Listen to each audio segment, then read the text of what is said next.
কিরকম একটা অপরাধ বোধে ভুগছিলাম। আমি সাধারণত সিদ্ধান্ত ভুল নিই না, কিন্তু আমার মনে হচ্ছিল যে হয়তো এটা কোনো ভুল সিদ্ধান্ত, তাই। আমার মাঠান কি কখনো ভুল সিদ্ধান্ত নিতে পারে নাকি?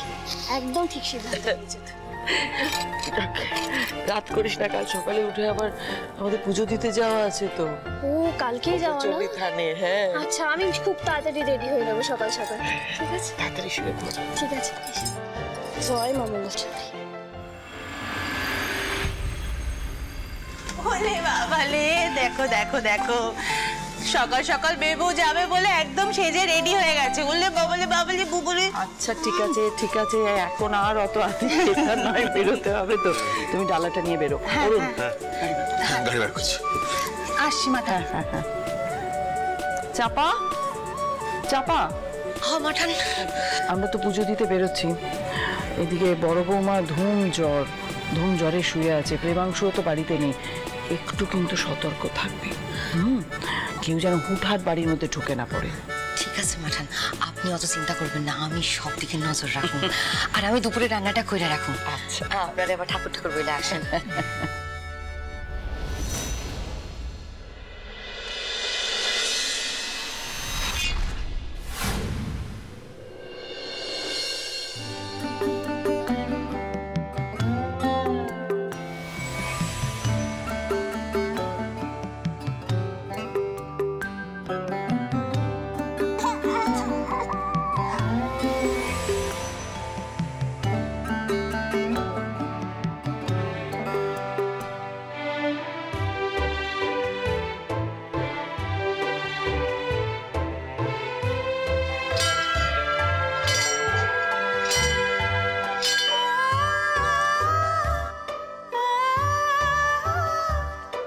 অশেষ দয়া মা, তোমার কৃপায় আমি আবার আমার জীবন ফিরে পেয়েছি। আমার সন্তান এই পৃথিবীর আলো দেখেছে। তোমার আশীর্বাদে আমার স্বামী আবার তার নিজের বাড়িতে ফিরে আসতে পেরেছে মা। আর আমিও আমার শ্বশুরের ভিটেতে আবার নিজের সংসার ফিরে পেয়েছি।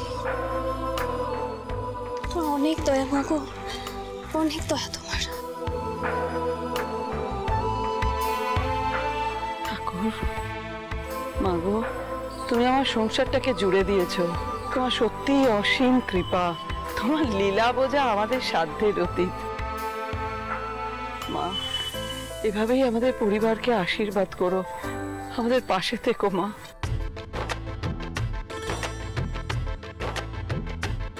মা, বাচ্চাটার জন্য পুজো দেবে তো?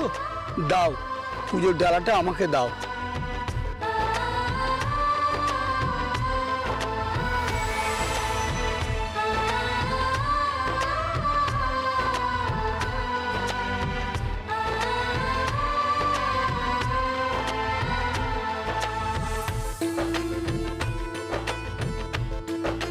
ওং সর্বমঙ্গল মঙ্গলে শিবে সর্বাত্ম সাদিকে।